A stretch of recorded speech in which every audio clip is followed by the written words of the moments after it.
तो आज मैंने नया क्या सीखा। जैसा कि आप जानते हैं, मैं यूनिवर्सिटी ऑफ कोलोराडो का कोर्स कर रहा हूँ, science of exercise. Course okay है, बट उसमें जो भी सीखता हूँ या जो जो भी बताते हैं वो मैं क्या करता हूँ कि अलग अलग जगह से सीखता हूँ। जैसे अगर वो कैलोरीमेट्री बताते तो उतना ढंग से नहीं बताते, तो मैं कहीं और से सीख लेता हूँ। तो आज मैंने जाना कि कार्ब्स कैसे, वो भी डॉक्टर पाल के वीडियो से ही सीखा है। तो कार्ब्स कैसे काम करते हैं अपनी बॉडी में, ये मुझे नहीं मालूम था अब तक। और मुझे सरप्राइजिंगली बहुत गिल्टी फील हुआ कि यार मैं खा रहा हूँ, मैं अब 24 साल का हूँ, मैं खा रहा हूँ इतने टाइम से, और मुझे वो कैसे डाइजेस्ट हो रहे हैं या क्या कर रहे हैं मेरे बॉडी को यही नहीं पता है। एंड बहुत लोगों को नहीं पता रहता। तो होता क्या है, कार्ब्स जब जाते हैं तो मुंह से ही डाइजेस्ट होना स्टार्ट हो जाते हैं। ये जितना मैं जानता हूँ उतना बताता हूँ, बाकी का वीडियो देख लेना।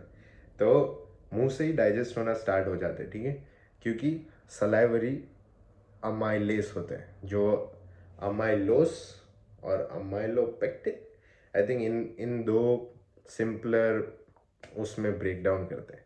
अगेन मुझे ज़्यादा नहीं पता, जितना समझ आया मैं बताता हूँ, बाकी का तुम देख लेना। तो ब्रेक डाउन तो होता है, ठीक है, फिर अंदर जाता है अपने इंटेस्टाइन स्टमक तक पहुँचते पहुँचते सलाइवरी अमाइलेस का काम होता है, फिर पैंक्रियाटिक अमाइलेस काम करती है उसी चीज़ को डाइजेस्ट होने में। डाइजेस्ट कैसे होते हैं वो, तो इंटेस्टाइन से सीधा ब्लड में एब्जॉर्ब होते हैं। ब्लड में जब एब्जॉर्ब होंगे तब इंसुलिन जो लिवर प्रोड्यूस करता है, वो उस ग्लूकोज को ग्लाइकोजन में बदल के स्टोर कर देता है। और स्टोर कैसे करता है, मसल फैट और लिवर फैट, इन दो में। ब्लड में बहुत कम ग्लाइकोजन होता है, तो वैसे स्टोर होता है। अब पूरा खेल ग्लाइसेमिक इंडेक्स का है। ग्लाइसेमिक इंडेक्स क्या है, ये है definition. But glycemic index basically उस चीज़ को दर्शाती है। इट बेसिकली टेल्स यू कि तुम्हारा इंसुलिन स्पाइक कितनी जल्दी या कितनी इजीली वो ब्लड फ्लो में एब्जॉर्ब हो रहा है ग्लूकोज। उस हिसाब से इंसुलिन उतना ज़्यादा ज़रूरत पड़ेगा। मैं बताता हूँ। तो मैंने बताया कि इंसुलिन कैसे ग्लूकोज को ग्लाइकोजन में बदल के स्टोर करता है, राइट। तो जैसे मैंने अभी खाया राइस, ठीक है, वाइट राइस, एकदम वाइट, एकदम सिर्फ वाइट राइस खाया। तो वाइट राइस स्टार्ट हो गया डाइजेस्ट होना, बहुत ही इजीली डाइजेस्ट होता है। तो अपने इंटेस्टाइन तक आते आते ब्लड स्ट्रीम में एब्जॉर्ब हो गया।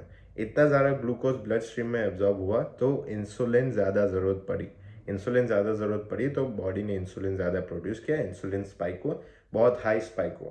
तो इसलिए वाइट राइस का ग्लाइसेमिक इंडेक्स रफली 100 होता है, क्योंकि उसने इंसुलिन स्पाइक किया। अब इंसुलिन स्पाइक करने की वजह से सारा ग्लूकोज क्या होता है, ग्लूकोज को ग्लाइकोजन में बदल के फैट, मसल ग्लाइकोजन और लिवर ग्लाइकोजन के वे में स्टोर हो जाता है। इसलिए अगर सिर्फ सिंपल कार्ब्स जैसे वाइट राइस खाएंगे तो ब्लड में इंसुलिन स्पाइक होगा, सारा ग्लूकोज फैट के तरीके से सेव हो जाएगा। तो इसका सॉल्यूशन ये है कि तुम कॉम्प्लेक्स कार्ब्स खाओ। इसीलिए सब लोग होल व्हीट खाते हैं, इसीलिए सब लोग ब्राउन राइस खाते हैं, या इसीलिए सब लोग, अभी अभी मैंने गौरव तनेजा का जो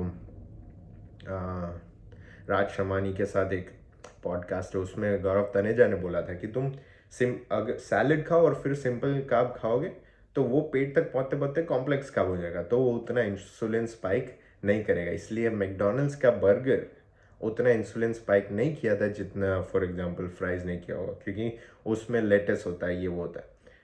तो गोल ये रहेगा कि हमेशा कॉम्प्लेक्स कार्ब खाओ या फिर सिंपल कार्ब को कॉम्प्लेक्स बना दो कुछ करके।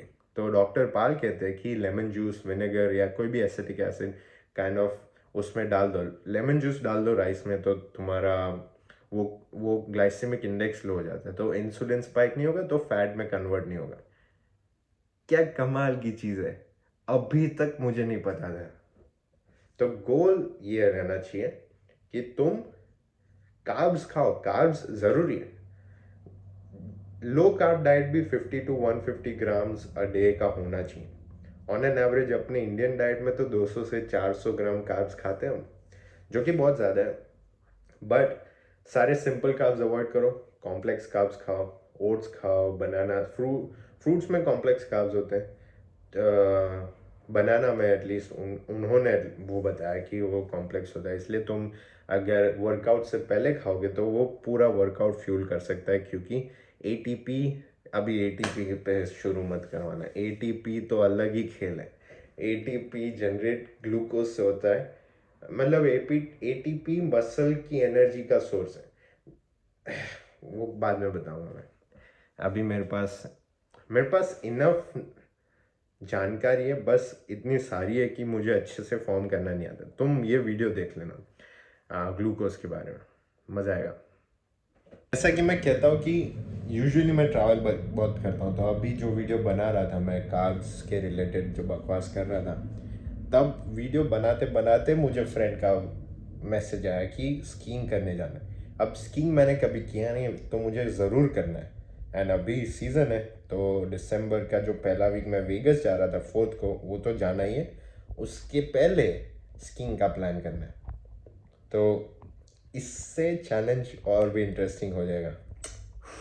वैसे वर्कआउट हो जाएगा, ठीक है, वर्कआउट अ डे के चैलेंज मीट हो जाएगा, बाकी सबका देखना पड़ेगा, वो हम फिगर आउट कर लेंगे, डोंट वरी।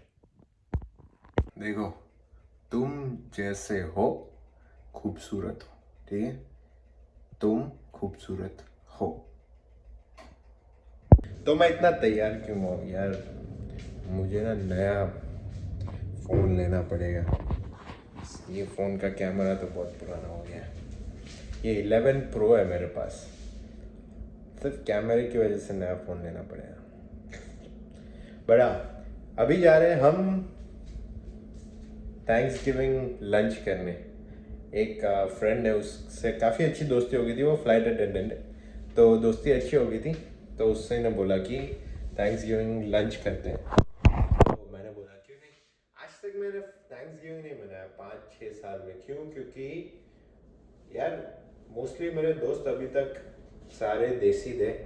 अभी उन लोग के साथ थैंक्सगिविंग मनाना वर्सेस उन लोग के साथ दिवाली मनाना, कौन सा ज़्यादा ऑथेंटिक लगता है?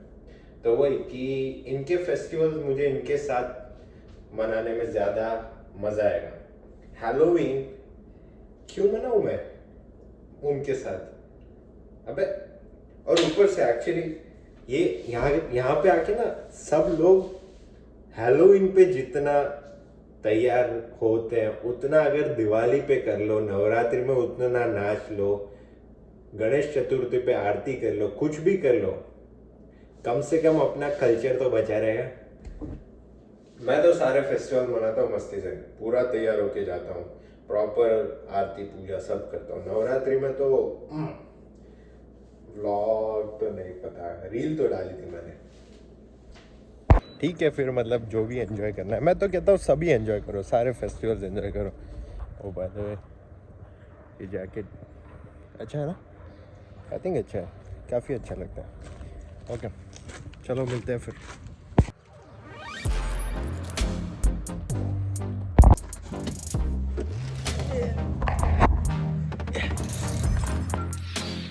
काफ़ी ठंडी है भाई, काफ़ी ठंडी है।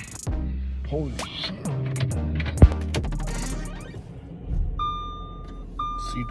शिट, सीट गर्म होनी चाहिए।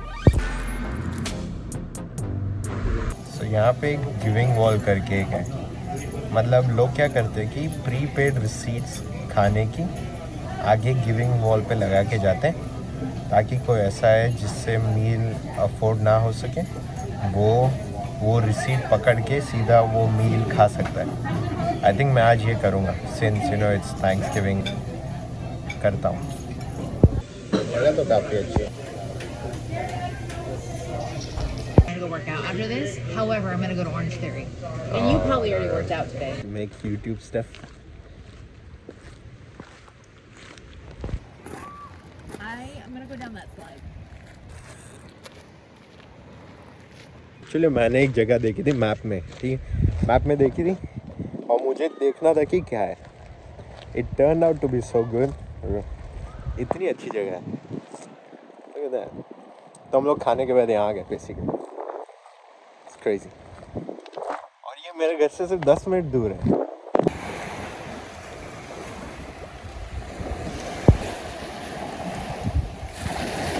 much later. आज का है। I would say आज का दिन काफ़ी सक्सेसफुल रहा।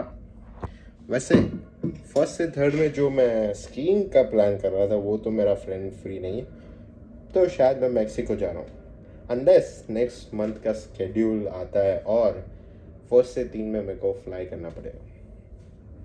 I don't know. Let's see. A1 successful. See you tomorrow.